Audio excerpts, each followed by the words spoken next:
Third Degree Net Podcast. The Third Degree Net Podcast. The Third Degree Net Podcast. Well, hello there, FC Dallas Curious fan. Your social media campaign can officially now change. Hashtag Luchi is out. Under the most conspicuous news drop ever under the cover of a late Sunday afternoon Cowboy game, FC Dallas announces the sacking of Luchi. Why now, and what's next are all what we'll try to and attempt to answer in this very special episode of Third Degree, the podcast. Hi, it's me, Peter, and joining me for our after-school special, trying to figure out what in the world just happened. First, my favorite English man, Dan Crooke. So you're saying it's not Thursday? It is not Wednesday or Thursday. No, it is Monday afternoon. We're doing a spiff here, Dan. Oh, bugger. And your hero, my hero, everybody's hero, the hard-hitting newsman, soccer journalist, Buzz Carrick. Come in, Buzz. Well, here I was about to make a joke about, I feel like this is one of those episodes where Carlton smoked weed or something. It's a very special episode. And then you called me a hard-hitting newsman, and I don't think the joke works as much anymore. No, this is the episode where Dan gets his first period, and we have to help him out with that. Yeah. Oh, you mean like the South Park version where they... No, let's not do that.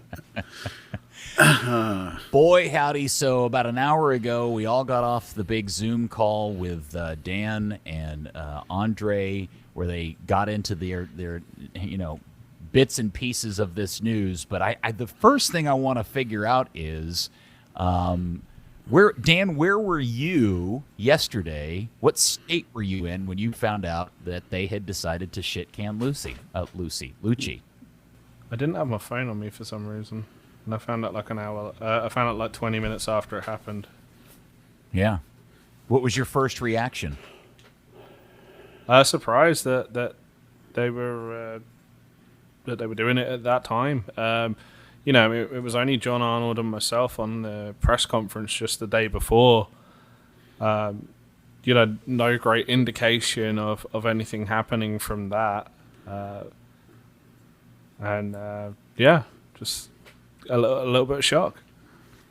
Buzz, what's your story of figuring out what was going on? I was watching the Cowboys, and I think actually my wife said something, strangely enough, because she had her phone out for whatever reason, not being a Cowboys fan. And Amy, yeah. And so she's smart. Yeah, no, not in that way. So then it was I'm not going to say surprise, but I was 100% caught off guard. Firstly, I wouldn't expect that on a Sunday in the middle of a Cowboy game. I would expect it on a Monday. For me, that like when it happened was eye-opening. I don't think I'm shocked because the general 3-year trend is what it is. So I'm not going to call it that, but I definitely was like, whoa, out of nowhere. And that, of course, then turned my day upside down. We were in the process of getting ready to go to the North Texas soccer game. So I tried to whip together a post really quickly and get something out and answer a couple of questions really fast. And then, then tried to go on with my day after it got turned over. Certainly the last 48 hours has it even been 40 hours? 24 hours have been crazy. It has. And I think really the crux of what we're all trying to figure out here, and I'm not even sure this is really all that important now that I think about it, is this a byproduct of a spontaneous, oh crap, we just got crushed by Houston reaction, knee-jerk reaction on Dan's part? Not Dan Crooke, that is Dan Hunt, that is what I'm obviously talking about. Or is this some sort of final or first domino in a long play plan? I think it's a two-parter, actually. Based on the things that they're saying, based on the idea that this talk of it being a long and careful process, and Zanata was going to lead the search, but they had not started yet. I'm left with an overall impression that they had decided, and this includes questions that were asked today about Luchi's contract, that Luchi's contract was through the end of the season, but it was up. They had an option, but they weren't basically going to renew it. That they had decided that they were going to go in a different direction. And then you combine that with the very short firm cratering of the defense. The defense has been not great all year, but in particular, since Maurer got hurt and Brisson got hurt, the defense has gone to utter crap, and they've been letting in 3 goals a game, basically, since then. And so they've already made the decision in my mind that at the end of the year, I think this now, I did not think this a week ago. They've now decided that at the end of the year, you're going to get rid of Luchi. Then they're like, why don't we just do it now and see what happens? And see if Marco Ferruzzi can turn this thing over and we can make something happen. So to me, there's a big picture concept that had been decided, and then this last minute knee jerk. Because the only way this happens on a Sunday morning is if you make the decision Saturday night, Sunday morning. Otherwise, you just wait till Monday. I just wonder how much of it is Andres Zanata politicking behind the scenes. Yeah, there's a whole thing about the Zanata influence factor that I want to get into in a little bit, because I do think that's really the most interesting part in all of this entire deal. But what I'm having a hard time sussing out in my head, Buzz, is if in fact this was not a spontaneous decision on Dan Hunt's part, just to like, oh crap, screw it, let's just get rid of him now. What was the triggering effect? Because, they keep saying, like he said it in this season ticket newsletter or email they sent out yesterday, and both of them, both Zanata and Dan, repeatedly said in the press conference that they fully expect or fully believe that they are somehow capable of still making the playoffs with only 8 games remaining, despite the fact that the people in front of them have games in hand and they're several points behind and they're playing like crap, et cetera, et cetera. Which is how long have they been considering this, and why did they wait till now to do it? Well, the wait till now, or like they usually do, wait till the end of the season, just because that's how they operate. They want to give people the whole run. I do think that this is why I go back to the idea that they must have already made the decision. Because in my head, over the last week or two, I had kind of been thinking, because people ask me all the time, is Luchi going to get fired? Is Luchi going to get fired? And I did not ever think he was, just because of the way they work and how much he is an exact fit for what they said they wanted. I kind of had gotten to the point in my mind where I was like, the season in terms of the playoffs is basically over. At what point do you start playing to evaluate? At what point do you double down and play all young kids? At what point do you start putting in a couple of veterans just to see what they got? And I was getting close to the point where I'm like, man, you might as well do it. Really, the season's a foregone conclusion in my mind. Well, so I think what happened is that the Hunt and Zanata I assume Zanata's probably been saying this for a while, and that Hunt finally was convinced that, you know what, you're right, the season's basically lost. But rather than saying, start playing for the next future, because A, they haven't started a coach search yet, and B, they can't even really probably find one until the next set of windows, right? Because the Christmassy break for when you're going to go out and talk to coaches. So you combine those two things together and you get we can't really do anything about the next coach anyway. What's the point in doing something now? Well, you know what? Why don't, if we've already convinced ourselves that it's not going to be Luchi, why don't we just try something else? Why don't we go for it and give somebody else a shot? Now, that's not the reaction I would have. My reaction would be, why don't I already start building for the future and just throw away the idea that you're going to make the playoffs? But then maybe I'm thinking bigger picture, longer term than they are. They probably don't want to be out there in front of media and fans saying, we gave up on the season. That's hard to sell. I think you can look at the question I asked about, do you think the team that you gave him was good enough for the goals that you set? And he's talking about MLS Cup and, losing that second round playoff one year, it was so close, and the first round playoff the other year was so close, and that, we're right there, and we can still do it. Okay, you're hoping for 7th place, and you're equating that to you've got an outside shot at MLS Cup. That's not what your fans want to hear, for one. That's not what coaches are going to want to hear. They're not going to want to hear, we'll give you, $5 and we can hope you can make up the rest for your bus fare. Some of Dan's answers about why, because I think 3 or 4 different people tried to ask him the same question just from different angles, and he never really directly answered it. But one of the more odd components of his answer was starting to calculate up not just defense, but the number of yellow cards the team had been collecting. Like, I think he rattled off that they lead the league in yellow cards or something, and there was some other weird stat that he pulled out of his pants that I wasn't 100% sure why that had anything to do with this.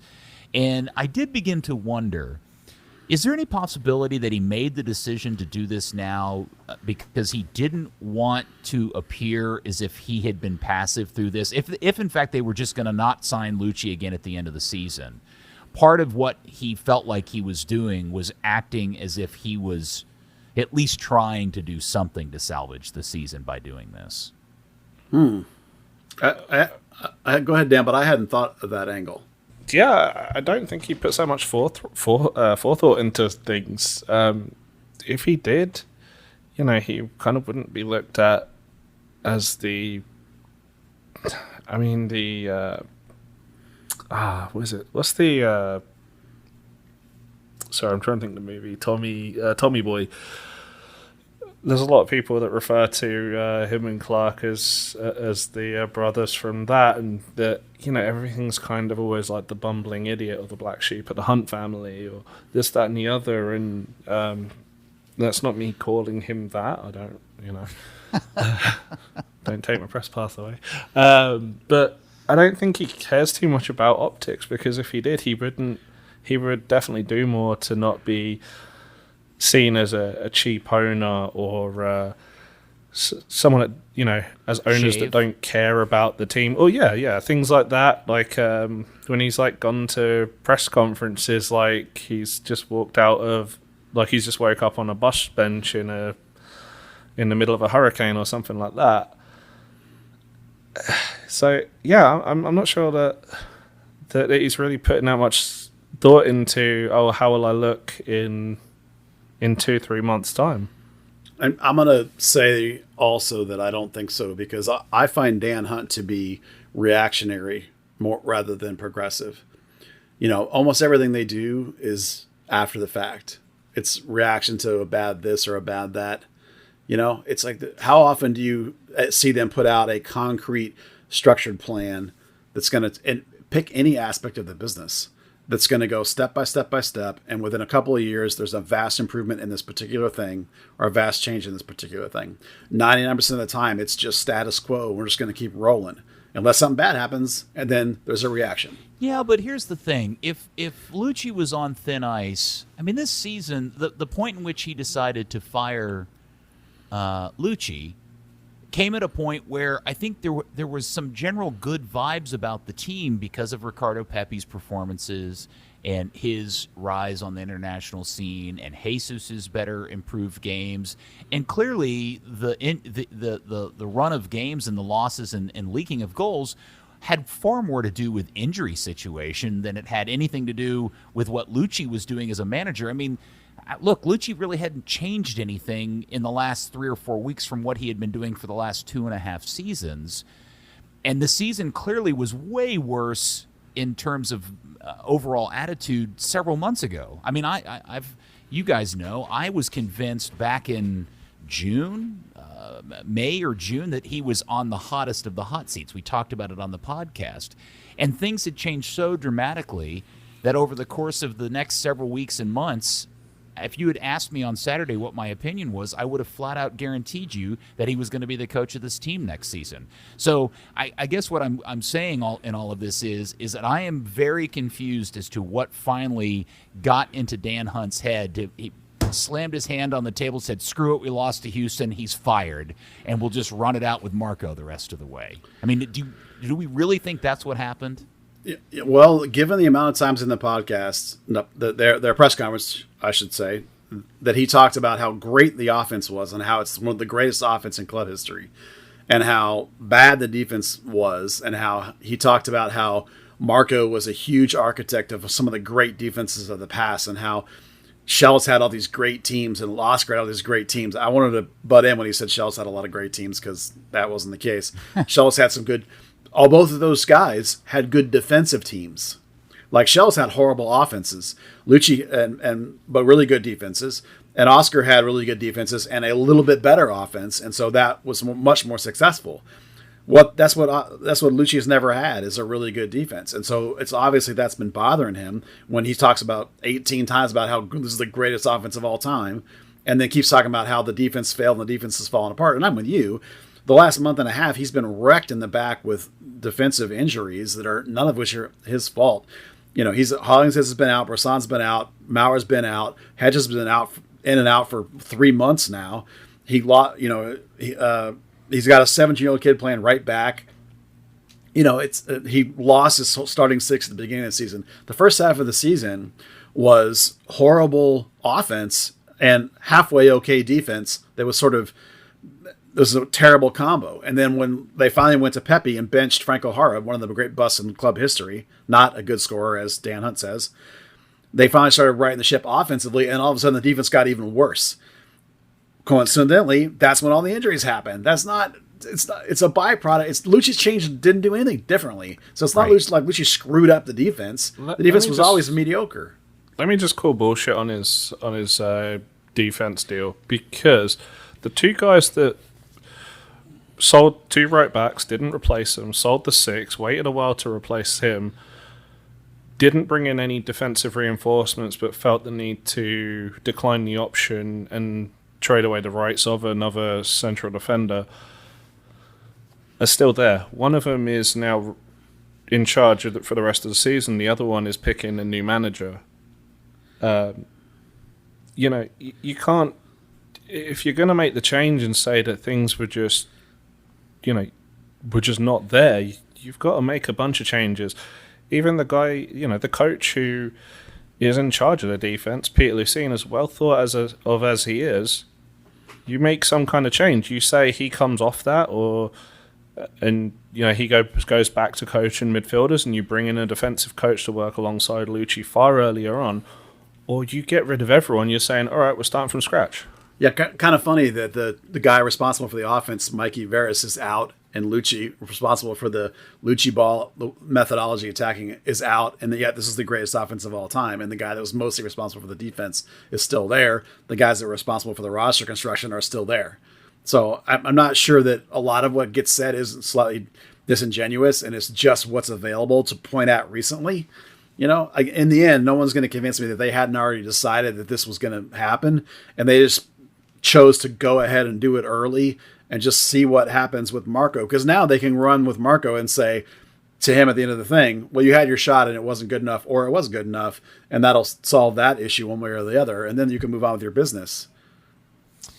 To kind of put a cap on the why question and the why now question, I firmly believe that this was something floating around in Dan's head for quite some time, and he was trying to he was just taking a temperature of when the best opportunity would do it, and this seemed like it. And the payoff is Luchi gets to do nothing and get paid out. Luchi doesn't have to suffer the embarrassment of not making the playoffs at this point. I think in some ways I wonder if Dan and Clark think they're saving Luchi from, they're helping Luchi out by doing it now and putting the onus of making the playoffs on somebody else. And if they don't make the playoffs, they can also then, say, hey, look, we made a coaching change in the middle of the season or whatever towards the end of the season. So much of this is just so weird, and the timing of it is so unusual for this family. I still don't think we know all of it, but in my mind, the more I think about it, the more I feel like they were going to fire him anyway. So let's do it now and just kind of save some face. That's just the best way I can explain it if somebody asked me. Yeah, that's kind of the feel I'm getting, too, is that they must have decided a while ago that this was the course, and they were just needed an excuse to do it. 8 games. And they were talking about we're 7 points out. Man, 7 points with 8 games with 5 teams in front of you, to multiple of them with multiple games in hand. Come on, that's ridiculous. It would take a turnaround of epic proportions. One of the greatest turnarounds ever, even just to get in, let alone actually do anything. It's such a disingenuous sales point. Now, I grant you can't go in there as an owner and say, season's over, screw it. Right. The players are going to have to play for their jobs now. So maybe there'll be a coach bounce. There's always a coach bounce. 8 games is not that many. 5 of them are at home. So they'll probably make a little run, but let's be realistic, right? The season's over as far as I'm concerned. Yeah, just to set the table, Dan, they are in 11th place with 27 points. That puts them 7 points behind Minnesota in 7th. But between them and Minnesota is LA, FC, Vancouver, and San Jose. And between those 4 teams, some of them have 1 game in hand. 2 of them have 2 games in hand. So the course is it's a very, very difficult road to make the playoffs at this point. Sorry, Dan, go ahead. No, absolutely. And, add to that, your first tiebreaker is wins. FC Dallas is 3 wins behind Minnesota. So it's not just a case of making up 7 points on them. It's, you've effectively got to make 9 points up on them at this point. It was weird because he said, I think it was John Arnold that asked, why now? And John was the third person to ask why now. Well, he was the first person to actually just straight out use the phrase why now. People were same with you haven't given him an adequate team, have you? I mean, I was one of 3 or 4 people that rephrased that question in different ways, but John was the one that got probably the closest thing to an answer at the time, which was, well, we're not in as good a position as we was last week. They're 2 points worse off than they were last week in a very unrealistic race. The difference is, last week people said the playoffs are about over. This week people said it's over. Unless Clark came in, saw something he didn't like, and was like, get rid of that guy, it seems so reacting to absolutely, nothing. I will say that I had somebody from media not in the Dallas area that I know and I think has a really good opinion about soccer. I'm not going to say who it was because he was texting me privately. He was like, this team's lost its fight. It's dead. After watching the Houston game, it was like, they're like, he's dead. It's over. And that was the first time someone has flat out done that. And after the game, the whole team just went to the locker room, including Luchi, and only Hedges and I think who else was out there? Paxton was maybe still out there, and maybe Munjoma, I heard, went and applauded the traveling fans or whatever.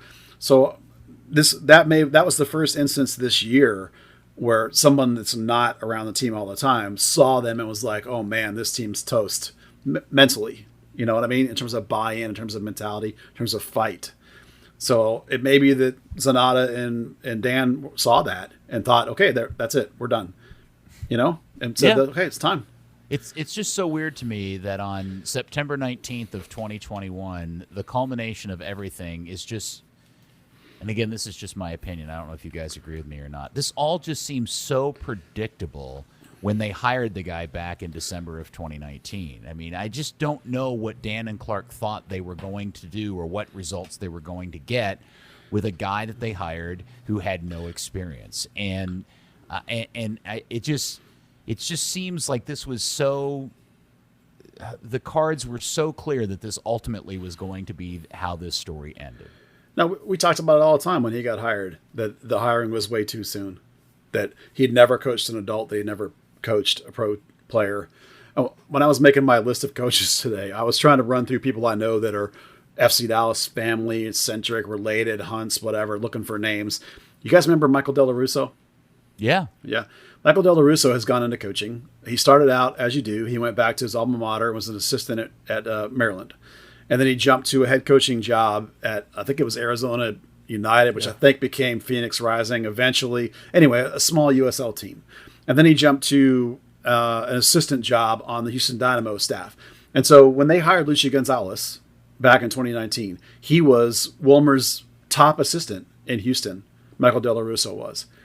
And I was looking at Michael Dela Russo's resume as I was putting my list together, and I thought, no way in hell can I put Michael Dela Russo on this list of potential candidates. It's just not even near close enough. And then it occurred to me that his resume at the time is substantially better than Luchi's was at the time, other than the fact that Luchi was inside the academy, inside the house, and had a chance to sell himself to the Hunts.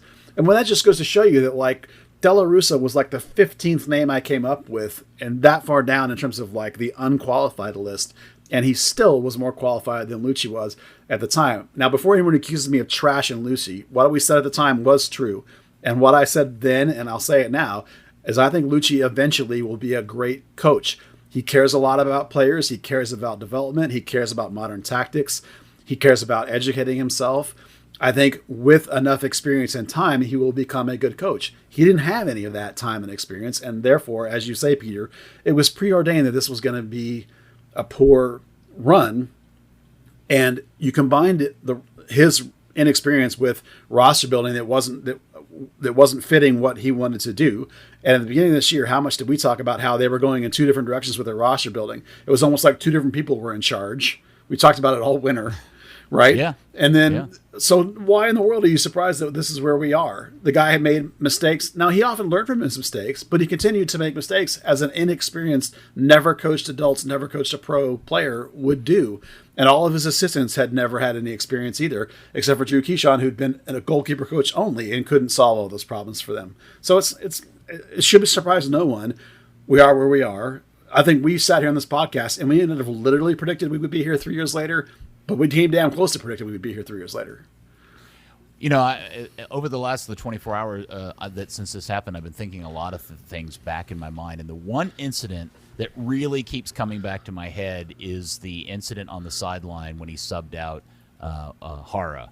And Jara kind of blew him off, and Luchi was offended, and there was a slight, I don't want to call it a confrontation, but it was kind of a confrontation between the two of them. And that was that moment where you began to understand that there is a component of being a manager about respect. And it was almost impossible to believe that veteran players like Franco Jara and Brian Acosta and, list any of the guys they've brought on, Thiago Santos or whatever, we're going to figure out a way to respect Luchi in that manner where they were willing to go through a wall for the guy. And it was almost all, because out of all of those guys on the entire roster, the only ones that probably viewed Luchi in the correct light as you should a manager were all the kids that had known Luchi since they were young teenagers. And that was the really big component of the Luchi era that I always thought was super problematic. Outside of the tactical and formation stuff, the man management component that he clearly was lacking, that I think is still a problem to this day for him, and will be until he gets an opportunity to go, run a USL team or whatever it is. Yeah, you got to have some scalps under your belt. He's got guys playing for him that have more experience, that have seen more things, that are almost as old as he is. There is a certain amount of professionalism, of respect for the job. And guys on this team were always respectful to the job. They always knew he was the head coach and he always made the decisions. Like, you don't see those guys mouthing off in the press or any of that stuff or causing problems in training. Like, even after the problem with Franco Jara was professional enough and man enough to sit down with Luchi and work it out and continue to train hard and continue to bust his butt trying to be better in practice. I could never look at a guy and say, that guy is really trying to undermine and screw Luchi, at least not in a way that I could see, not being privy to the complete locker room. But you're right, when you have a guy who's a young guy who, and if you've met Luchi or talked to him or seen any of his quotes or sound bites or whatever we've put up, he's very preachy. He is a teacher. He lectures. He gets kind of long-winded and he repeats these talking points like teachers do. That's how you ingrain things into younger people and as you're teaching. Well, if you're Franco Jara or Andre Zanata or Matt Hedges, you're like, dude, I know all this stuff, man. I just need you to manage my workload and get me into the game. It's like, just give me a little tactical assignment. I don't need like this long-winded rah-rah cheerleadery stuff. This academy stuff. I don't need that stuff. And that's one of the big components of what Luchi would have learned as running the North Texas Soccer Club as he was going to be, or as an assistant under another coach as he was going to be. Listen, I've had conversations with Luchi about what the future might be for him someday, if he left this job. And he knew that he needed certain kinds of experience. He knew he needed to maybe get on somebody else's staff. He knew he needed more pro exposure. He knew. He's not stupid. He just did the best he could in that environment. And again, it comes back to the idea we've all said from the beginning, they did not set him up to succeed here. They did not give him the tools he needed. From day one, we talked about how he needed a John Ellinger type on the bench, right? A guy behind him with the experience and the weight helping him out. He didn't have that. So many things they could have given him to help him and they didn't give him. Yeah. Okay, now Dan, you brought this up earlier, and I do want to get into this because I find this to be a very interesting component of this story, which is the Andre Zanata influence factor, which is the idea that Zanato came into this club after Luchi was hired. He's this guy with all these South American ties, and he walks into this situation and realizes he's now the technical director of a team with a manager with zero experience. And I've always wondered how much chirping he's been doing in Dan's ear about options that he potentially had of managers he could bring in that would be better suited than Luchi. That was a bit of an interesting answer from Dan about one of the times he was asked about players that haven't been brought in. He got a little bit defensive and said, well, Jose Antonio Martinez and Hideo Obrian, those were guys that Luchi wanted, and we brought them in. Yeah, I thought that was an interesting answer too. That was there's a power struggle been happening here answer. Yeah, I didn't see it as much as a power struggle. I saw it as an answer of just trying to make it, add some culpability on Luchi's part for signings that they've had. Like, hey, don't make this sound like Luchi or the manager of this team hasn't been included in the decision-making process, which I don't think any of us have ever really thought, have we? No, it's always been Luchi's always had input. I remember him telling me that the Thiago Santos sale that they did, tell him that they were going to do it, and he didn't have a veto of a person specifically, but he definitely voiced his opinion that it was a bad idea. So now obviously he doesn't have enough control that he could stop it dead, or maybe he didn't feel like that was the moment to go to war. Perhaps certainly it cost him a lot at the beginning of the season. That might make for a very different season if that guy's there at the beginning. Yeah. And I thought that was fascinating that when he was talking about Andres and I was talking about coming here, he mentioned that he was on the other side of the Bresson Gremio deal, which we knew, and that Muzzi at the time knew he was going to Orlando and told Zanata that he was going to Orlando, and then went back home and told Dan and Clark, presumably, that, I just worked across the table from this guy that you guys should look at. And that early, Muzzi knew he was leaving, which is okay, that's interesting. But also that, since then, basically, Zanata's been involved in everything that's happened because he came here very shortly after that. So, as much as they would say, oh, well, Luchi asked for this guy, Luchi asked for that guy. Sure, I totally believe Luchi asked for those guys. You're still the one, as a TD and the owner, who did or didn't give him the guys he wanted. I guarantee you he did not want to sell Thiago Santos. You know what I mean? I guarantee you that he was not on board with the Franco Jara signing, certainly in hindsight, if not at the time. So he'll never say those two things publicly, but I promise you that that's the case. So, but specifically about this idea of Zanata, getting in Dan's head about making a change, how much do you think he had an influence on Dan's decision to do what he did yesterday? I'm going to say a lot, because there was a couple of comments early on, and I don't remember the exact wording, but Dan said something about not playing enough veterans, playing too many kids. And I thought, well, that's 100% reversal from where that we were 3 years ago, is it not? And how much we talked this last winter about how there seemed to be two different forces pulling this team in terms of the kind of signings they were making, that all of a sudden there was this new direction happening. And we started the year with all these veteran players. Remember, I even drew up that lineup that's like, here's your no homegrowns lineup, right? People were like, what? Are you crazy? I'm like, dude, look at all the players they're signing, right? So the front office and Zanata certainly were bringing in guys with that philosophy in mind, and through their actions indicating that it wasn't play the kids as much. And yet through the failures of the first half of the season, we ended up with a play the kids too much, particularly apparently on defense, since Dan Hunt says that this is the greatest offensive ever and proceeded to mention Pepe, Jesus, and Shun, and not Paxton. Okay. So to me, I think there's a disconnect. There's been a disconnect for at least since this whole season, at least this winter through now, there's been a disconnect between Luchi and Zanata. They haven't said this. It's just my belief based on the actions of their signings and now this firing, that there's been a disconnect in the direction of the club between the coach and the technical director. Can I give you some numbers? Just looking at Andre's past past roles as a technical director. So I'm going to forget about Gremio for a second. I'm going to go back a little bit earlier in his career. So, his first big job, assistant technical director or sporting director at Santos. They have their coach. He's won Copa Libertadores. He's got to the Club World Cup final, this, that, and the other. Zanot's promoted to sporting director. A month later, he fires him. He goes through 4 more coaches in 2 years. He then decides that he's had enough of politics and releases a statement that he's quitting Santos. A month later, he turns up at Sport Recife. He goes through 3 coaches in a year. That's not a lot of stability. Oh, sorry, before he's fired himself. That kind of instability kind of worries me, and this is the exact, this is that situation. I think some of that will flesh itself out when we find out who they ultimately end up hiring for a coach, which is on later in the agenda, Dan. It'll certainly be very telling.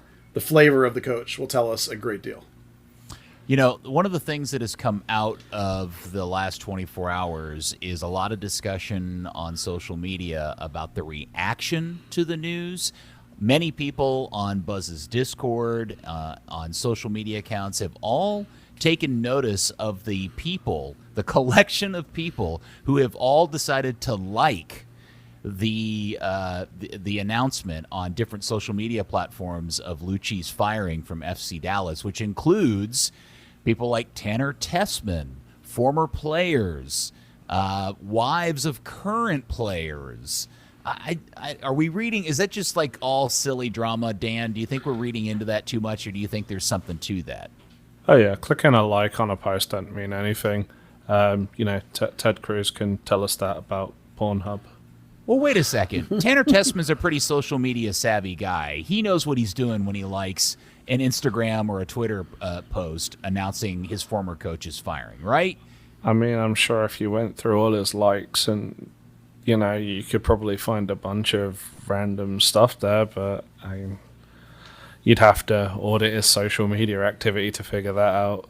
Okay. All right. Well, the overall trend of players that have departed are always going to have a slightly sour taste in the coach that lets them go or trades them or loans them out. Look at the way Fafa and Michael Barrios both react to this team when they play it.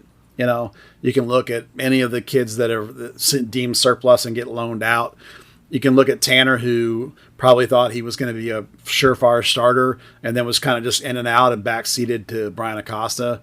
It's not surprising that people that dislike things that are going on. If it's a veteran player, maybe some member of their family is mad because said player's on the bench, or said player's injured all the time, or, you can see how that stuff can trend a certain direction. I don't put a lot of stock in the idea that people that no longer are part of the squad are mad that the coach didn't like them. And that's pretty standard. I think the one thing, I guess the first one that people picked up on was Cobra. Cobra likes everything FC Dallas puts out, so I wouldn't really put too much stock in that one for sure. Absolutely people would have an axe to grind. There's a certain team captain's wife who liked to post about a guy who stripped him of the captaincy. Cobra's a perfect example. Cobra asked to leave. There's no way that he hates Luchi. Luchi loves that guy, right? Mm-hmm. He's not gone because of Luchi. He's gone because he said very recently he'd have him back in a second. Yeah. Yeah. So it's not anything to think about. Let's move on to the current state of things and what's going to happen over the course of the next 8 games. The man that in my head, I have this perception that Marco Ferruzzi has been interim manager of this team 17 times. It turns out this is only his second go at it, but he's been here so long and he's been a part of so many different coaching regimes. It seems like every time somebody gets fired, he's the guy they turn to. But here he is. And I am so confused by this decision. And Marco, I don't know if he's just his own worst punching bag or what, but I feel like he has set himself up for a make the playoffs or get fired situation. kind of based on what Dan said in the press conference. Like he's working this job for his future, I think is kind of how he worded it in the press conference, and that just seems ridiculous to me. The one reason you think Marco's been interim manager more is because I think when Schellas left at the end of the season, Marco basically like ran training and stuff. So like Marco was and did like off-season business movie type stuff before they hired Oscar. So there was like a little window where he was basically running things, but not coaching games. He was also running some of the transfer stuff before Luchi came in. Yeah, in that regard. Okay.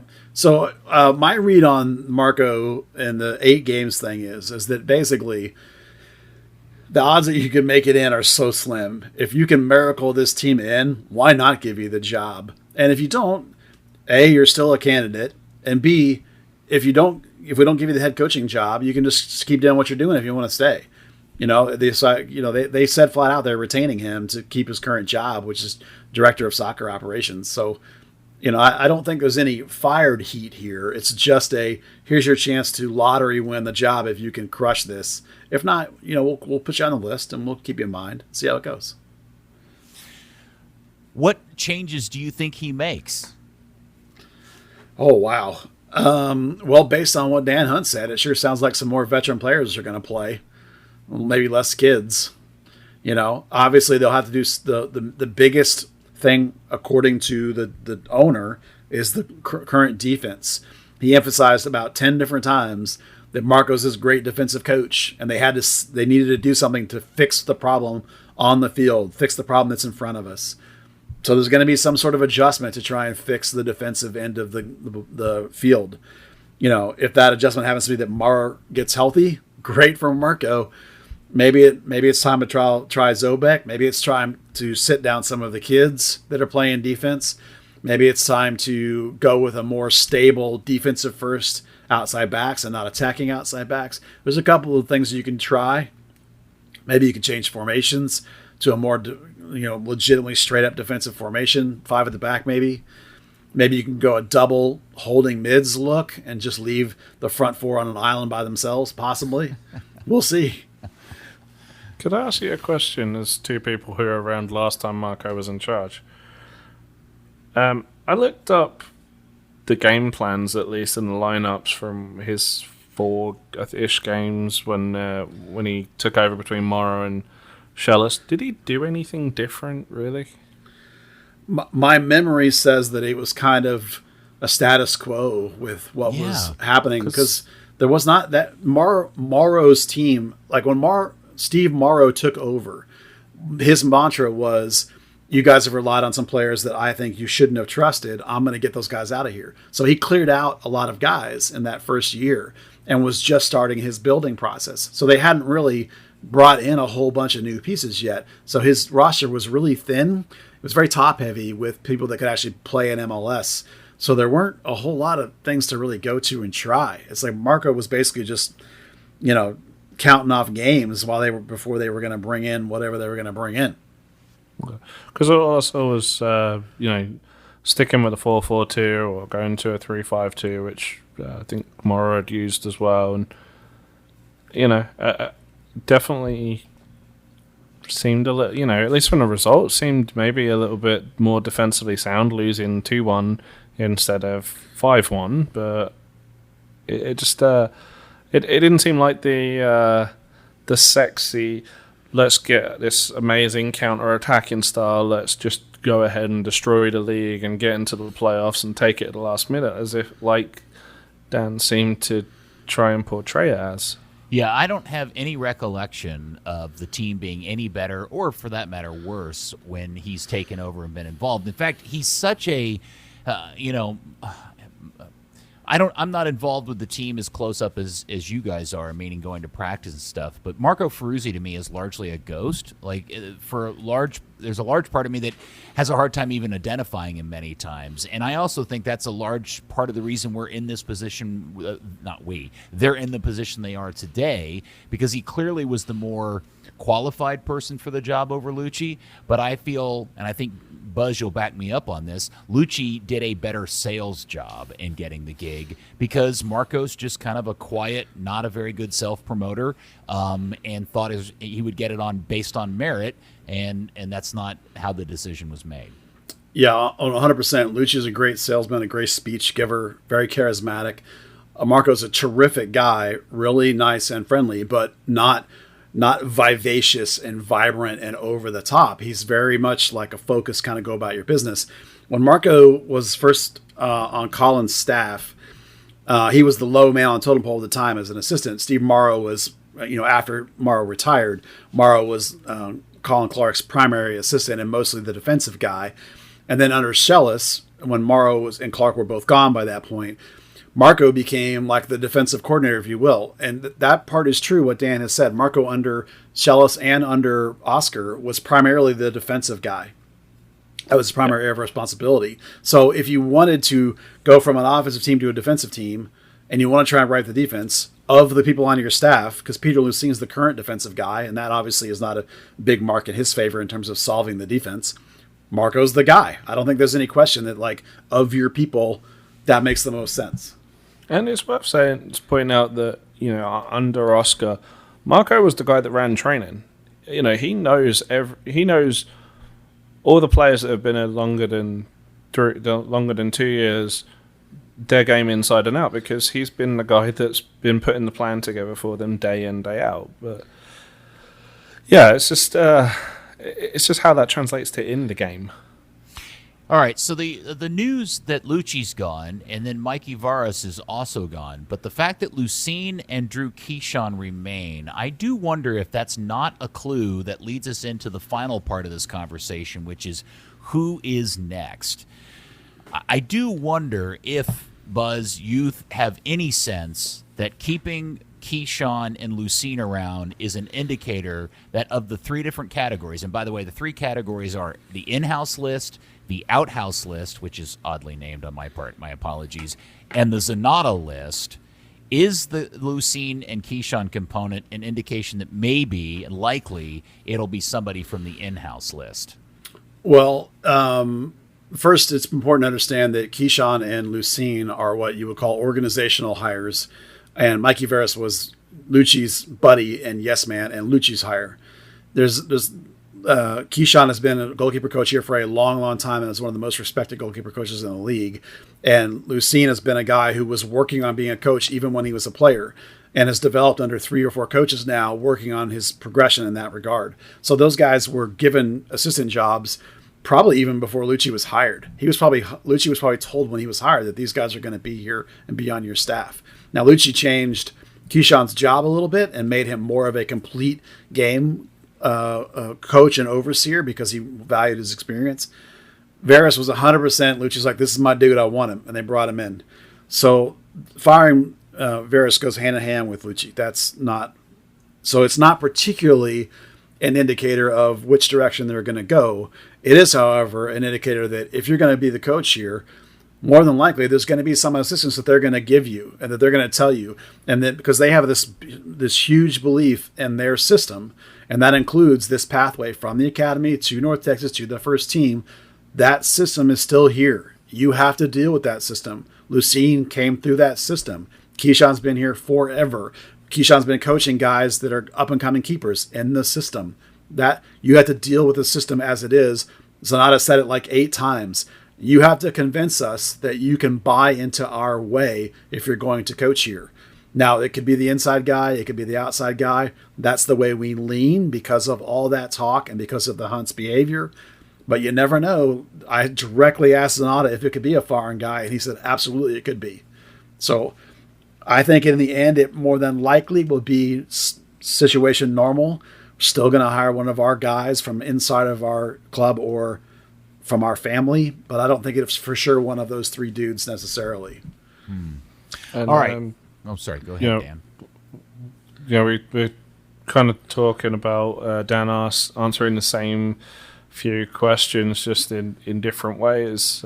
When I asked him, I'd asked him about when he talked of people with Champions League experience at the North Texas SC launch. You know, if maybe in hindsight that was a little bit more important than someone being more ingrained in the club. And, you know, he kind of doubled down on that, said, you know, we had Champions League managers with Champions League experience, with Premier League experience, with La Liga experience, but it's so different. And, you know, it's, do we go for the experienced guy or the rising star? So yeah, it's, you know, it's almost like he's not looking for the happy medium, the Oscar Pereira. It's, we either want the Nate the Great, the Wonder Kid, or we want someone older than time. Here's one thing to consider, Peter, as we go forward. If you're always going to take from in-house, right? The in-house guys move up and get the job and get fired. Another in-house guy moves up, gets the job, has it for a while, gets fired. Or an in-house guy like Oscar leaves and takes 2 or 3 in-house coaches with him. Eventually, that in-house cup of talent starts to run dry. That's definitely true of the academy right now. So many guys have moved up and out of the academy that the people who are left are just kind of what's left. And maybe it's disingenuous and not so nice to say that of people like Luciene or Keyshawn or Marco. These are the guys that are left.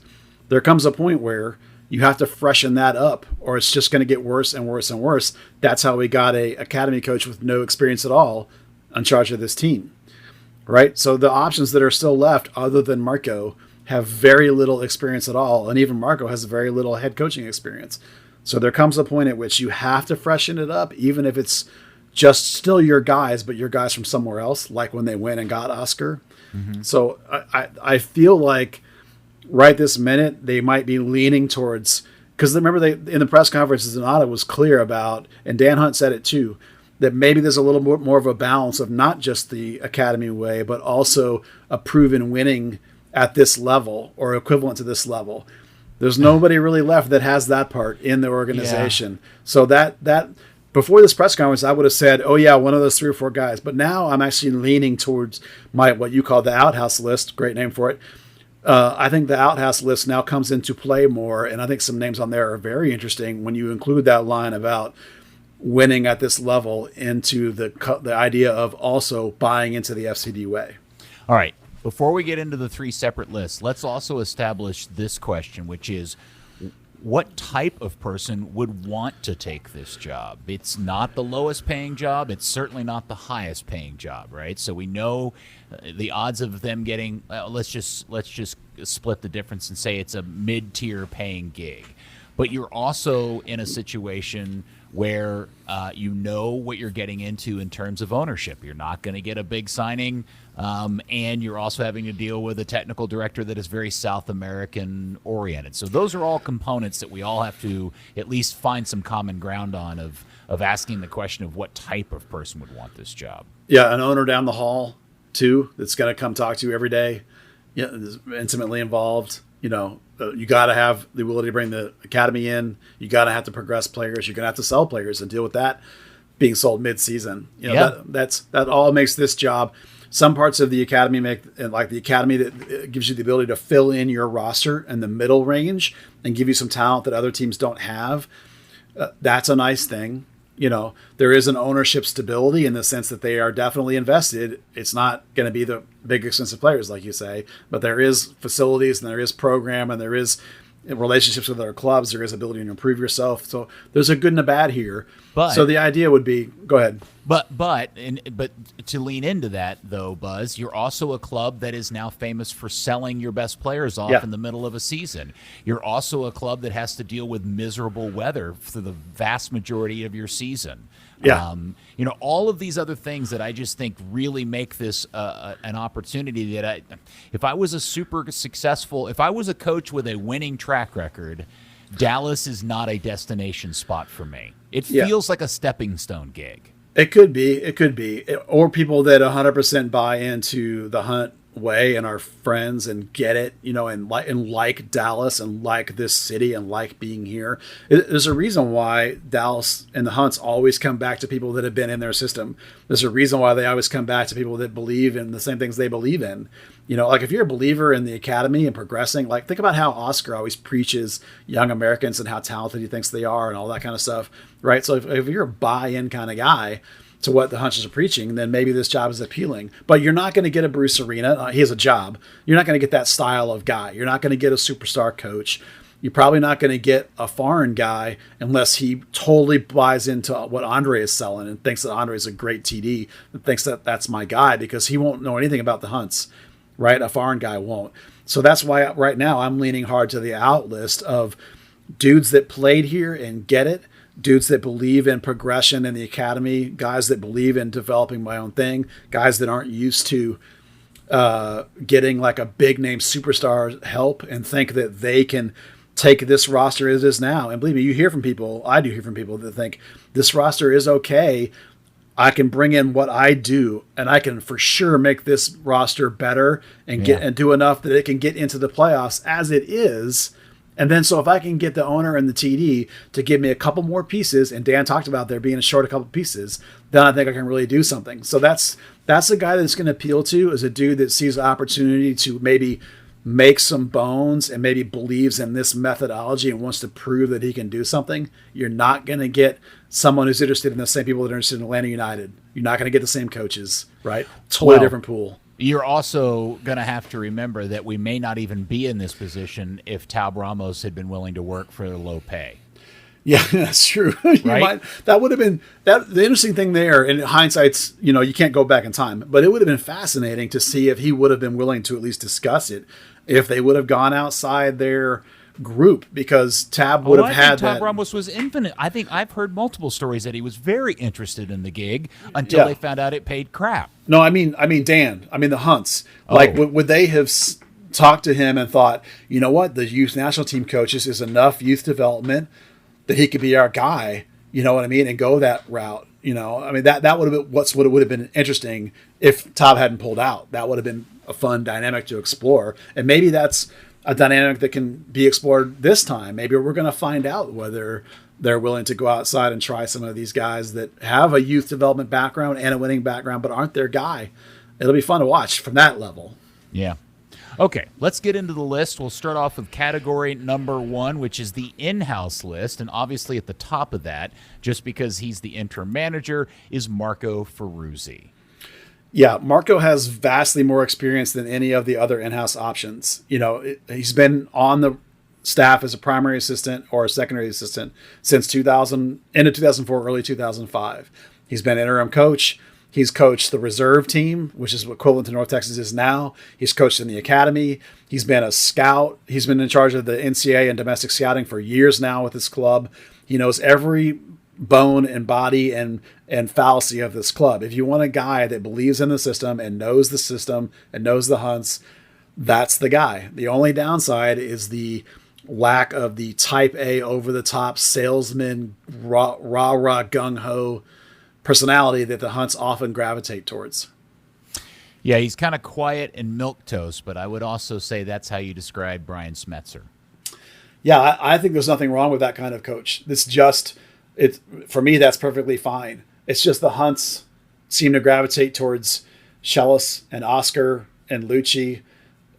Even Colin Clark and Steve Morrow were all guys that talked a good game and sold a good game, and they had loud, big personalities that filled a room. And Marco doesn't. So, Dan, do you got any insights on Marco you'd like to throw in?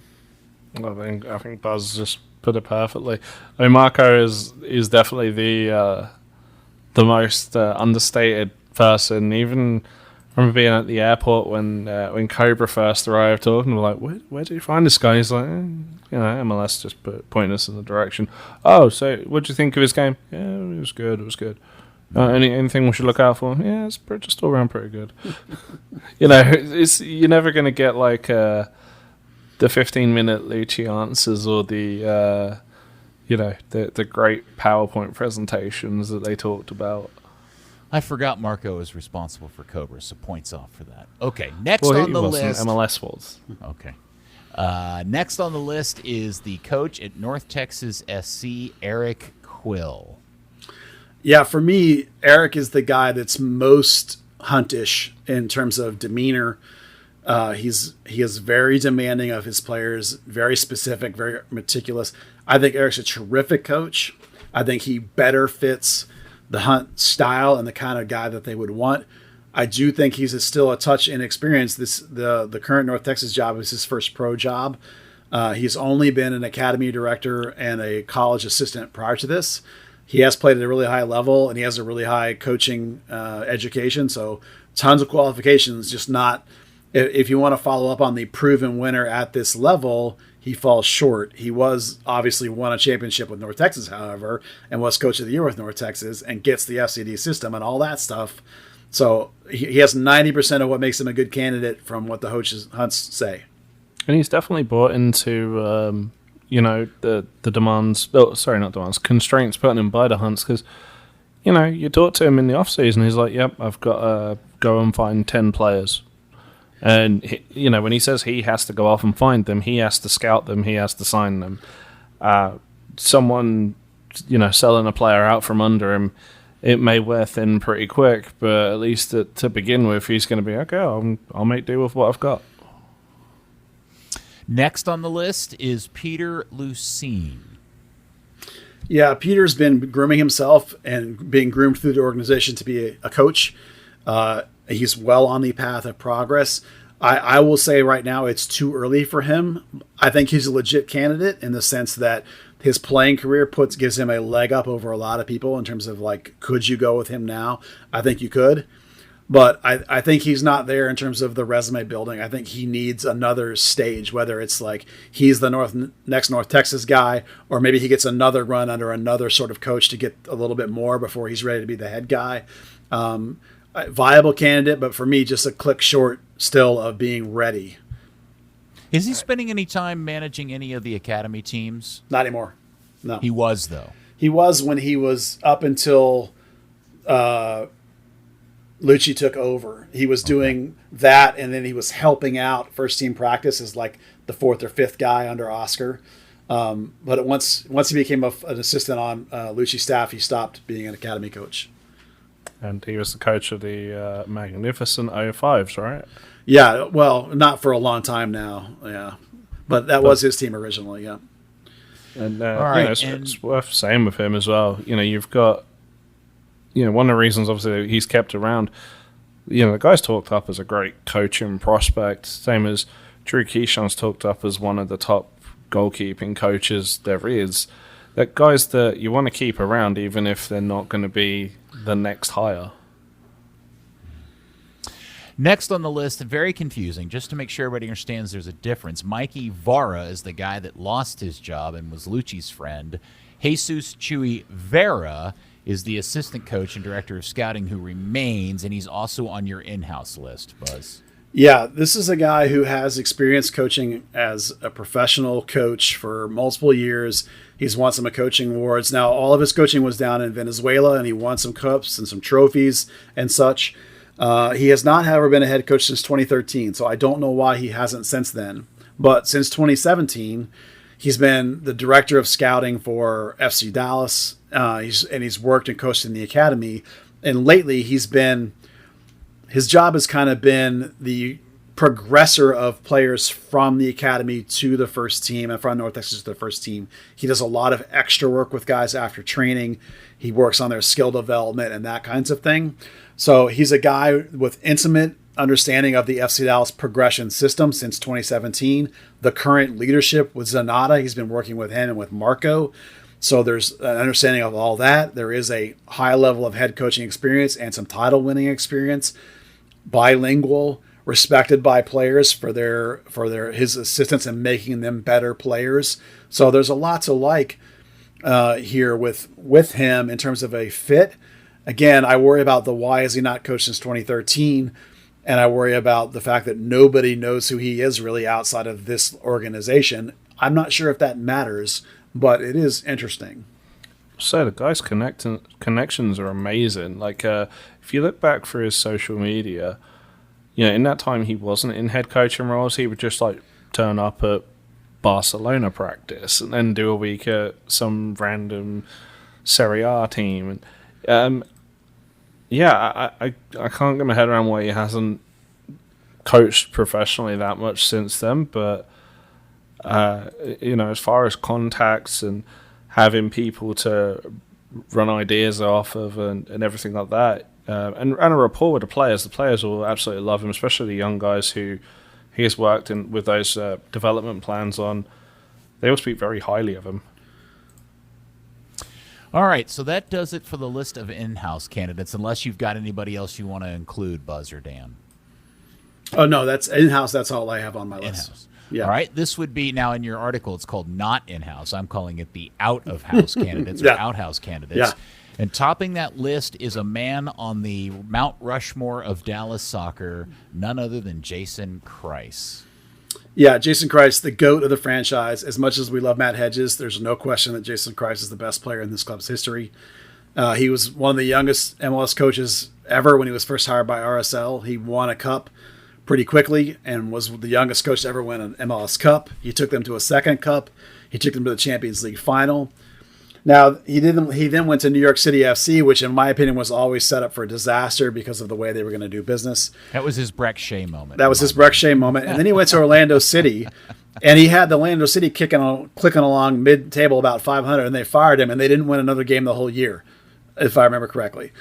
Now, the U23 thing did not go very well, but he does have 400 games of pro experience, so he does fit this one at this level characteristic. I think the guy's a good coach. However, I think the U23 thing and a couple other circumstances show that maybe he's not the best at like the dual role, that he needs a good TD because his best stuff in RSL was with Lagerwey, with Garth Lagerwey, which everyone knows about that guy, right? He's now at Seattle. He makes everybody better. Right, he does. So if you want a good coach who can work with a TD, implement a system, and run a good team, I think Jason Kreis could be that guy. I don't want him to be both jobs.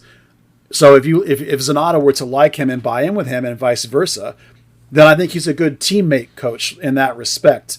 The downside is he was badly burnt here by the Hunts at the end. They've started to repair that relationship. Is it enough? I don't know. There is a certain section of the fan base because there always is, that'll be mad or whatever, which is dumb because the guy's a proven winner as well as the couple times that have not gone well. So I think he'd be good, but we'll see. Well, I think if anybody was upset that Kreis got the gig, it's based off his performance as a coach in New York, Orlando, and the U23s, not because of what happened between him and the Hunts when they got rid of him, right? They dumped him, right? Oh, okay, all right. And I think Orlando's revisionist. If you look at that roster and look at how bad they got after they fired him, he was coaching that team up way above the level of the performance that happened after they got rid of him. My concerns with Jason as a coach have nothing to do with New York or Orlando and everything to do with how he managed the roster for the U23s and how he managed that team in that tournament. New York and Orlando were ostensibly both expansion teams at that point, and that's just an impossible situation. I mean, and so the U23s were the players he chose for those games and the players he utilized that he did choose and didn't, all of that. That's where I'm a little more concerned. Yeah. But that would be it. That comes back to the idea of having a good TD. So if you buy in that Zanata's a good TD, then I think that's a good hire. Yeah, that's to be determined. Right. Well, yeah, sure. Next on the list is another Dallas Burn great, Jorge Zarco Rodriguez. And to be honest, I just learned that his first name was Jorge. I'd always called him Zarco. Yeah. Man, and this picture you have of him, I don't recognize him because he looks like somebody's dad in this picture. That's not what he looked like when he played. Yeah, well, no, he looks like a dad now for sure. Yeah, 20-year pro career, 71 casts for El Salvador, pro manager since 2013. He's won 5 titles in Aperturas and Clausuras. I don't think he's bilingual. Maybe he knows English. His entire coaching career is in El Salvador and Guatemala. So a little bit light on the MLS and the domestic player, but probably used to situations where he doesn't have any money, probably used to developing players and bringing them through. Certainly remembers playing here, knows the Hunts, probably a little bit at the end of his career, definitely knows Dallas in this organization. He's probably still on good terms with Oscar, I would imagine, which is another way that it can be beneficial to you coming into this league. So lots to like there. If he would be interested in this job, he was absolutely a guy that I would think I'd be more than happy to have coaching this franchise. Dan, were you living here yet by the time Zarco had left the team? I was not. I'm sorry you missed his excellence. He's an outstanding player and a great guy. Phenomenal, well-rounded player, played all over the field, knows all aspects of the game. Ideal coaching candidate. And scored the amazing goal at the end of the Chicago game. Oh, yeah. One of the best moments in club history. Yeah, that's a good goal. Now, the name on this list that got my pants to go crazy, and we talked about at great length in the last episode of this podcast, is Leonel Alvarez. And here's the thing. I just have to be very honest. I'm super excited about this, but I have absolutely zero clue if Leonel Alvarez is worth a crap as a manager, either currently in his history as a manager or if he's a good fit for FC Dallas. I just love the idea. Yeah, I don't know much about the kind of coach he is. Obviously, I remember the kind of player he was, and he would run extra trainings for the guys, very demanding. He's also talked more about modern methods too. He's been a coach since 2009, basically, even coached the Colombian national team. He won a couple titles with Independiente. Oh my God, I can't say it. Independent Medellin. I just butchered the crap out of that. His what he brought to this organization literally lasted for 20 years because he was an influence on the players that lasted here. Jason, Oscar, and those guys and their influence carried through for 20 years here. So even now, FC Dallas feels his influence. Now again, he's had no stint longer than like a year or two, 9 different teams since 2009. That's a lot of a movement. He probably wears it out really quickly. Yeah. He would need a whole lot of help with the MLS rules and the system. He probably doesn't know a lot about academy. I seriously doubt that he's bilingual. I mean, he did a stint on Survivor in his home country and won the thing, if you remember that. Yeah. Now if you want a personality and a dominant personality and a guy that'll come in and change everything, likely, that's your guy if you're looking to really shake things up. I'm with you, though. I have no idea if it actually would be any good. Yeah, he looks like a guy that would use lit cigarettes on your the bottom of your feet when you made a mistake in practice. But if you're at all excited about the premise of Leonel Alvarez becoming a coach of this team, do not go look up his coaching managerial record on Transfer Market. It will quickly douse your enthusiasm all the way around. Well, he did win 2 titles at Medellin, so he can win. It's just got to be the right circumstance. Yeah, all right. The other name on your list, and one I hadn't thought about in a million years, but is one I'm not super excited about, just based on the fact that I don't think he has a ton of experience, although he's a great guy, is Pablo Ricchetti. Yeah, he's been an assistant in Argentina for about 5 years. You have to have a pro license or an A license to do that. I don't know which one he has. And he was a head coach of a club in 2019 that I think he made a really deep run in Copa Libertadores with. I really like what he would bring to the table in terms of his mentality. When he was here, I had conversations with him about, not a lot, but about the youth development. He always looked out for those younger guys and would talk about how they were plenty good enough to be playing. He's also a sort of disciplinarian in the sense of like demanding kind of guy. He definitely when he left under bad terms, but when Oscar was coach, he patched it up with Oscar and Dan Hunt, and he actually did some work for the FC Dallas Academy. He's done some scouting for U.S. Soccer. He is definitely bilingual. So there's if you want a guy who's had a little bit of a proven, not a huge record of as a head coach, but knows this organization and knows MLS a little bit and has a small proven resume, and you might be able to get him at a relatively good price and a guy that would be looking for an opportunity and could maybe be a good fit. I think there's a lot to like there with Ricchetti. He's not going to be the big name, come in and upheaval everything, but he's definitely going to have his own ideas about what's going wrong and what he can fix. And he's a big believer in getting guys coached up and playing above themselves. The name next on the list that I hadn't even thought about that kind of caught me off guard was Joseme Bazan, Oscar's assistant down in Orlando City. Yeah, he still has family in Dallas. He's got a USSFA A license, so plenty of resume there. A player for a decade, knows this club. He was an assistant here under Oscar, and before that he was in the academy under Oscar. He used to coach Andromeda when they were one of the great youth clubs in the United States here. He's been an assistant coach and the senior national team coach for Venezuela. And the best part about it, if you bring him in, is he knows the team and he knows what worked up with Oscar. But he would also bring his brother with him, Fabian Bazan, more than likely, who is one of the best, if not the best, strength and conditioning coach this club's ever had. And that would help with a lot of these injury problems. So, again, if you want experience at the MLS level and experience with the FCD way, I mean, what's not to like about that guy other than the fact that he's not particularly famous to an American audience? I don't know how much they care about that, but if you know this club and you know Oscar and know his guys, I mean, Bazan is one of the top tier guys under Oscar and a big part of his success. The next name on the list makes me laugh because the picture you found of him makes him look like Bjork's older brother. Yeah. Which would be awesome as a coach for FC Dallas, is Simo Valakari, who was a great here for his short stint in Dallas. Yeah, a guy who Oscar called him the biggest bastard on the field he'd ever met, but off the field is one of the nicest guys you'll ever know. He's been a manager for over a decade now in Finland. He's coached a lot of good teams and done really well over there in that particular country, which is where he's from. So the chances that he would want to come here are small. But if you're looking for a guy who knew the Hunts and knew what FC Dallas was about, and a guy that knew what this league was about, he played in England, he played in Major League Soccer, he's been around a little bit. Just a guy that I personally really, really respect his soccer brain and the kind of person he is and the kind of manager I think he would be. Not a famous name, but unless you're a fan of this club, but a guy I think could be a great coach here if he would want to come back.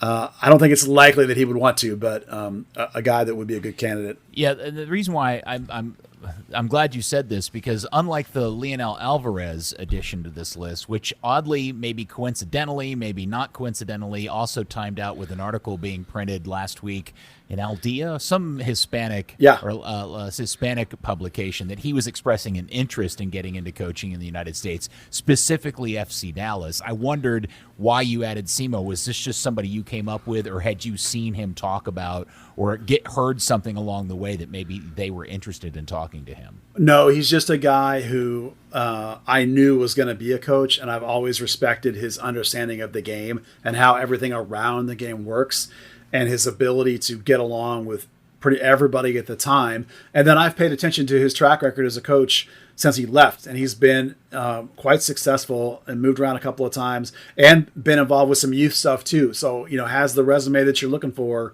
and a connection to the Hunts that you might be looking for. So just a guy that was in the Hunt circle, if you will, that sort of fit the description of what I think they're looking for. And the last name on the outhouse list is a guy I spent more time seeing in Sunday leagues around Dallas than I actually saw him in an FC Dallas jersey, is Dave Vandenberg, who now is at New England. I had no idea he was an assistant coach in New England. Yeah, this was kind of a flyer. I kind of looked up, people do. They're going to say, oh, who's the best team? I'm going to go get one of their assistants. Well, lo and behold, here's Bruce Arena, highly regarded, right, in America, coaching up the Revolution. He clearly knows what he's doing. People always hire his assistants. They're usually pretty successful. So I went and looked, and there's Dave Vandenberg. I was like, oh, that dude played here. And he has a pro license, and he came out of Ajax, so he totally would get this whole we're the Ajax of America garbage, right? He's coached the US-15s and the U19s, so he has that kind of vibe going on. Definitely is now getting experience under the best American manager, quote unquote, we've ever had, right? The only problem is that he kind of trashed Ellis on the way out the door, so I'm not sure where he is in terms of like the affinity for the Hunts or vice versa. And he has never been a pro head coach, but if you're looking for that assistant ready for a head job, he just sort of fit the bill in terms of the pieces you would need to get on my list and be like a viable candidate. Okay. Now, that completes the outhouse list. The next is the one that I think is most interesting, and I'm going to turn to Dan because I know Dan's been doing a lot of research on Andre Zanata, background on him. And so, Dan, I'm going to let you run here with this. It is called the Andre Zanata list. And earlier in the conversation, this idea that maybe Luchi's firing has been a byproduct of Dan hearing it in his ear from Zanata. Hey, I got a guy. I got another guy. And here are a couple of names on Buzz's list. And Dan, I'll let you go with Oswaldo De Oliveira. Put me on the spot now. That's the name the one name I'd suggested, purely on the fact that Andre Zanotta's turned to him twice, once at Santos and at Sport Recife. His resume is fantastic. What he's been to the Club World Cup final. He's won J League titles. He's won a couple Brazilian League titles. His real big issue is going to be not knowing MLS, its rules, and the FC Dallas way and all that fun stuff, and the fact that he's 70. He was managing as recently as 2019 with I can't think who it was now. Flamengo, maybe? Or Fluminense? Fluminense. Okay. And then I can't speak Portuguese, obviously. He really stuck out. Just the fact that, the 2 times he was with Andre, he lasted 6 months and a year. We talked about Andre's numbers. 6 months and a year is pretty encouraging when you went through 5 managers in 2 years at one club and 3 in your single year at the other. Just the fact that he came up twice seemed a little bit magical. The real one, yes, Peter. No, go ahead. Okay. There were 2 that actually aren't on the list that I think could be your ideal candidates. Is again, I'm going to struggle to say this. Mercy Ramalho, who Andre Zanotta actually inherited and then fired immediately. A guy that had won Copa Libertadores, had won 7 state titles, 4 Brazilian Serie A titles. He'd won the precursor to the Copa Sudamericana, and then after that, the equivalent of after the Libertadores, had won like the equivalent of the Super Cup. Absolutely, the kind of guy that's forgotten more about the game than most people have ever known. Unfortunately, a couple of years after leaving Santos, had to retire for health reasons and is now working at Sao Paulo in a front office capacity. The other one being Renato Portaluppi, who was Andre's coach at Grêmio. So again, in their successful period of winning Libertadores and getting to the semi-final the next year, but he unfortunately just recently took a new job, so and would probably be quite an expensive hire. Yeah, he joined Flamengo, which is a club he actually was trying to get to for a long time because he played there 4 different times. So, but that he got 150 games under his belt and has coached everyone you can imagine under the sun down there in Brazil. So he's a serious high-end, top-tier candidate. He would probably cost a lot of money to get him out of his contract because he's there through the end of 2021 with a possible rollover. But he is the one that won Copa Libertadores with Zanotta at Grêmio. So, like, if you're looking for that big-time South American gun, that's the guy. I'm sorry, I was thrown off that you had Renato Gaucho, and I'd had him down as Portaluppi. Those Brazilians and their million names. He's got 18 names. Yeah, Renato Gaucho is what he's more commonly known as, but that's the guy. Okay, so here we are. We've gone through the list. We've seen all the names. We've been talking about this now for almost 2 hours, guys. I don't feel like we've gotten anywhere close to having any real idea where this thing's going to land. So to kind of like just put a bow on this, I'm going to ask you, Dan, what is your prediction of who will be the next full-time coach at FC Dallas? Ooh, difficult one. Don't act like I wasn't going to ask you this question. I've actually got a guy that it isn't on the list that I'm going to go over, and it's Andre Lopez. Who? It's he was an assistant that worked under. I think he's from Palmeiras, so the club that Andre Zanotta's brother is vice president of. He's been an assistant with the Brazilian national team. He was an assistant at Grêmio before before Zanotto went there. He was an assistant with Palmeiras. He got the interim job, and then took a back seat to work under Vanderlei Luxemburgo, which, I mean, every coach in the world is going to take a back seat behind him, and then took the job again briefly after he left. Now, I think he's still a current assistant manager, obviously looking to break into the pro game, and has a nice little, not necessarily an I've won at this level, but kind of as good as you're going to get for probably on the cheaper end of coaches that aren't at that level where they're going to command a huge fee. All right, I'm going to save Buds for last because that's the one anybody really cares about that listens to this Come podcast. on now. But I'm going to say it right up front. I am 99% sure this is going to go exactly the way it always goes. You're going to end up with one of two candidates, and this will largely be based on his performance as manager in these next 8 games. I think this is Marco Ferruzzi's job to lose. I don't even know if he has to make the playoffs. I think if he does, he's a lock. But if the team appears to play better and puts in a good fight, I think it's his to lose. If it's not him, next on the list absolutely is Eric Quill. I have no doubt in my mind that at some point by the time we roll around to December, we're going to have a Dan press conference where he announces one of those two guys. He also includes that they had a long list of Champions League, Europa League, and globally, universally beloved applicants, but they chose to go in-house with the safe pick, and it's going to be one of those two guys, period, the end. Don't be surprised when it happens that way. You're boring. I'm just being a realist, man. After following this family and this club for 25 years, you should always go with the most obvious answer. We will close this out with the prediction of one Buzz Carrick. Buzz? Yeah, if I'm a betting man, Peter, I bet on your answer. I think that's the bet, the safe bet, and probably the most likely scenario. But I'm going to slightly veer.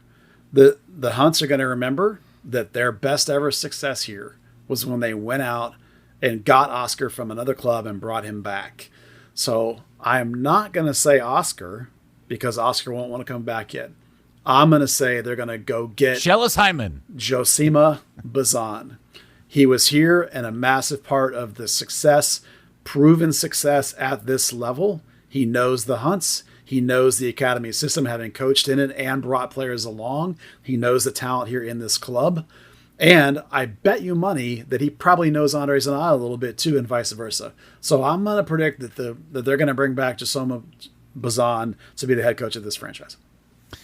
Wow, that is an interesting prediction. Although, isn't Bazan going to be fully aware of all the reasons why Oscar left this club, and would he want to put himself in that position? Well, that's a question I can't answer, but he does still have family in town here. He has coached professional clubs before, but he's mostly been an assistant, done a lot of youth stuff, has that A license, and probably is looking for a chance to make a name as a head coach. We talked about how guys that are looking for that step would be interested in this job versus guys that are older and experienced and have the big resume already. So you kind of got to go a little bit outside the norm.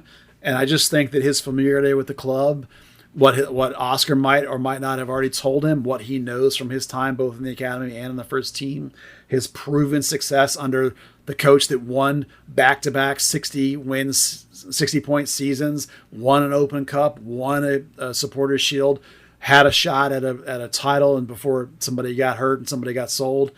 I just think that there's a lot to like there, and the relationship already exists. The trust level probably already exists.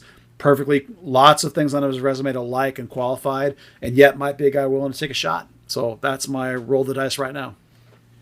During the time we were recording, Luchi Gonzalez has posted a statement on his social media. It is filled with lots of very heartfelt platitudes and warm feelings and privileges, statements of privilege and honor and love for the club and everything, and very understanding and classy, as you would expect from Luchi Gonzalez. 100%. Yep. I will close this with the one weird little twist. Is everybody aware of the fact that the seat that currently sits under one Oscar Perea is a little bit toasty? Because if you go and look at Orlando's performances of late, if I'm not misunderstanding things, they are not exactly in the best position for playoff run at this point. Is there any chance whatsoever the amazing return of one Oscar Perea is at all in the cards?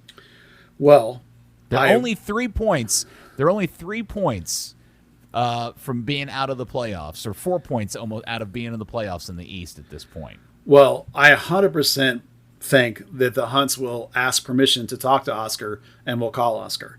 It's entirely possible that has already happened. If you want a trigger for the firing of Luchi and we're going to make a run in and try and do something or whatever because we already know who our coach is going to be, I certainly would buy the scenario that they called Oscar and he's like, absolutely, at the end of the season. Or they've called the ownership. The ownership said, sure, we'll let him out of his contract so he can go. We were thinking about firing him anyway. Yeah, I totally can buy that scenario. Do I think it's likely? No. But I believe it. Absolutely, I would believe it. And I would be super fired up, as anyone who is any fan of this team should be, if that's true. I mean, well, they've lost their last 3 in a row, and that may be where I'm picking up on this attitude about him. But they are not in the best of form at this point, and they're not a lock for the playoffs. Well, so. I so like that idea. I just sold you on hiring his best assistant away because I so like that idea. If you just want to make it Oscar instead, I'm in. Let's go. Because if it's not Oscar, then it's going to be. Then that's why I think it's Josima. Yeah, if you go and look at the form table and just use the last 6 games, Orlando actually sits just ahead of FC Dallas in the form table towards the bottom. So just keep that little seed planted. Now, see how you reacted to Leonel Alvarez? That's how I react to the name of Oscar Perea. I think that dude is heads and shoulders above anything else on the table. The greatest player and coach and influence this club's ever had in terms of his overall extent and time. Not the GOAT player, that's Jason. The overall most important player, a player, coach, locker room, front office, community, all of it combined, Oscar Perea is the guy. Heart and soul of the franchise. Dan, I don't think there's any chance Oscar comes back here, at least not now. And Dan, there also, we all know that the reason why Buzz wants this to happen is because he has Oscar's phone number. And look, it makes it easy for him. I do, but look. He's just looking for a new lunch, buddy. Look, we talked about the fact, one of the things that Oscar didn't like here was they never got a 9. Damn sure got a 9 now, don't we? That's true. Yeah. Maybe. For until Marco's done. Yeah. Until they sell him this winter. Until they run him off or sell him off to wherever it is. Byron's looking at him now, or whatever the latest. Oh, man, I hope he doesn't go to Bayern. You know what's going to be really depressing is when Luchi Gonzalez wins an MLS Cup before FC Dallas. Oh, no. Jesus. That's a decade away, so I hope that's not true. Yeah, that's still happened, though. Yeah. All right. Well, this has been fun, I suppose. Luchi is out, as they say. All right. Dan, any last thoughts? Yeah, Luchi won't be out of work for long. I'm sure he's had a bunch of phone calls today, whether it's academy or some professional level already. Okay. Buzz, any last thoughts? Yeah, I had so much fun today. Let's do it again Wednesday. Oh, you mean we get to talk about the loss in Houston that started this whole thing? Yeah, that game and whatever we see in training this week from Marco and then the next game. So we got a regular podcast to do. Oh, that sounds like fun. I will close this up by saying anybody who laughed at me for being muted during the Zoom call, I contend I was sabotaged. I was not. I just messed up. I was fully sabotaged, and I know by who. You wouldn't believe the pressure I was under to get that right after you guys both boned it. I did not bone it. I was sabotaged. Yeah, okay. And don't you forget it. I boned it. Thank you, FC Dallas Curious Fan. As Buzz says, we will speak to you later this week on another regular episode of Third Degree, the podcast. Luchi gang, Luchi gang, Luchi gang. Third Degree, the Third Degree Net Podcast. Third Degree, the Third Degree Net Podcast. Third Degree, the Third Degree Net Podcast.